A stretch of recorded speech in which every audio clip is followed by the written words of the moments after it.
ಸಂಪರ್ಕ ಕೇಂದ್ರದಲ್ಲಿ ಬೀಜಗಳು ಲಭ್ಯವಾಗಿದ್ದು ಖಾರಿಫ್ ಹಂಗಾಮಿನ ಬಿತ್ತನೆಗೆ ಬೇಕಾದ ಬೀಜಗಳು ಕಡೋಲಿ ಕಾಕತಿಯ ರೈತರ ಸಂಪರ್ಕ ಕೇಂದ್ರದಲ್ಲಿ ಲಭ್ಯವಿದ್ದು ರೈತರು ಇದರ ಸದುಪಯೋಗ ಪಡೆದುಕೊಳ್ಳುವಂತೆ कृषी अधिकारी मनवी ಮಾಡಿದ್ರು।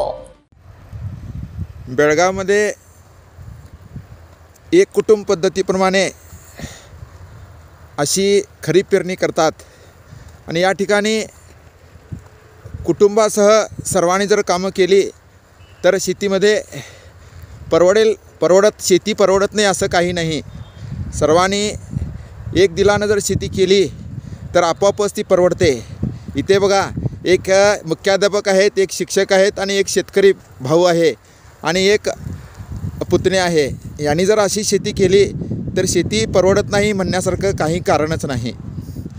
हे आमचे बबन कानशिडे सर हे पेरणी करतायत, हे मुख्याध्यापक आहेत। मुख्याध्यापक असूनसुद्धा हे शेती करतात आणि हे आताच्या पिढीनं लक्षात घेतलं पाहिजे, युवा पिढीनं, की शेती ही केल्याशिवाय यापुढे पर्यायच नाही।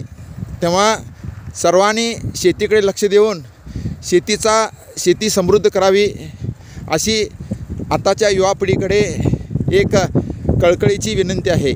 ಸೋಯಾಬೀನ್ ಜೋಳದ ಬೀಜಗಳು 4-5 ದಿನಗಳಲ್ಲಿ ಲಭ್ಯವಾಗಲಿವೆ। ಕೃಷಿಗೆ ಅಗತ್ಯವಾದ ಕೃಷಿ ಉಪಕರಣಗಳು ರೈತರಿಗೆ ಲಭ್ಯವಿದ್ದು ಪೈಪ್ಗಳ ಹೊರತಾಗಿ ಕೀಟನಾಶಕಗಳು, ಟಾನಿಕ್ಗಳು ಲಭ್ಯವಿದೆ। ಪ್ರಸ್ತುತ ಮುತಗ, ಮಾರಿಹಾಳ್, ಸಾಂಬ್ರಾ, ಅನಿಗೋಳ್ ಸೇರಿದಂತೆ ಗ್ರಾಮೀಣ ಭಾಗದಲ್ಲಿ ರೈತರು ಕೃಷಿ ಹಾಗೂ ಬಿತ್ತನೆ ಕಾರ್ಯದಲ್ಲಿ ತೊಡಗಿದ್ದಾರೆ। Mahadev Pawar, Kannadama news network, Belagavi.